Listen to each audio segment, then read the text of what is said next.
Okay, guys, now keep in mind we're still revealing exactly what we set out to do, and that was the identity of the two witnesses.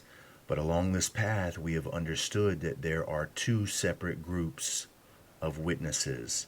And at this moment, we're revealing the identity of the false witness of Israel. Not the nation under God, but the nation influenced by Lucifer.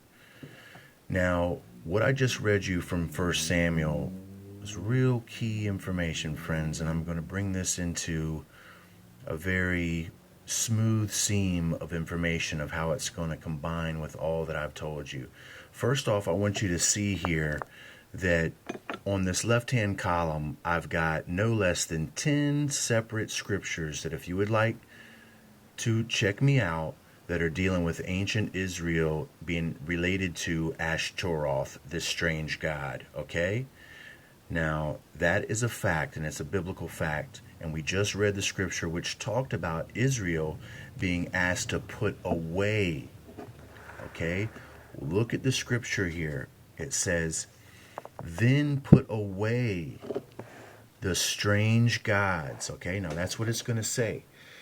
Now, remember what I just started telling you about Solomon. And this is going to tie all back up to the Knights of Templar, and it's going to tie all back up to that olive branch. Listen very closely, friends. You're about to get the revealing of the ages. Now, you know in the time of Solomon, it's rumored that he had the ability to control jinns. Now, jinns are what's known of as these demons or these evil spirits. Now, this is where we get the term genie from. And genies were said to be contained in these lamps, of which you had to know this magical formula to release the genie from the lamp. Now, we're talking about what the book of Enoch says, and which is currently known now as sacred geometry, which is the binding of these terrestrial spirits, or the releasing of these terrestrial spirits. Okay? So Solomon is famous for the control of these jinns. Now, are you beginning to see the connection here with ancient Israel being associated with these strange gods? All right, now here's what happens. After they're told to put away, right here, then put away the strange gods, where do they put it away? Where do they put all the artifacts of the strange gods? Now remember the breastplate, which are the stones of the Urim and the Thummim, which come out of it. And remember, those were called seer stones, and the ancient priests, now not the individual Jews themselves, but the priest caste system used to use these stones to see the future with. Well, my friend, that's called divination, and the Bible looks down upon that.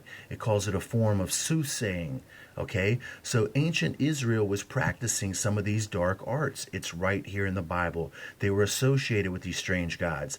I already revealed where it comes from and where they get their connection.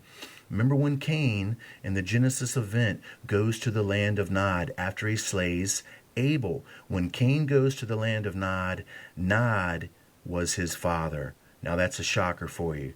All right, but I already explained it and it connects.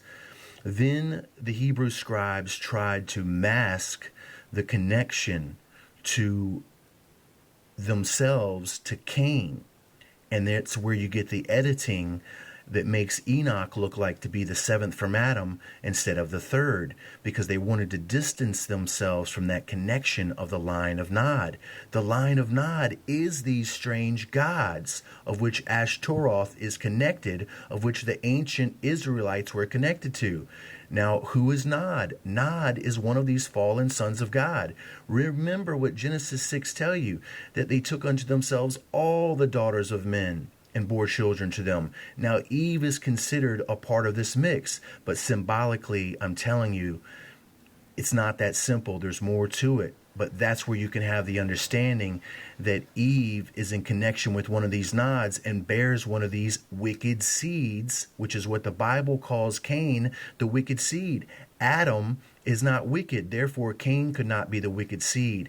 So now we see where the ancient Israelites get their connection to these fallen strange gods. They're connected directly via Cain, via Nod, via Genesis 6, the fallen sons of God, the land of Nod in which he goes. I'll be back.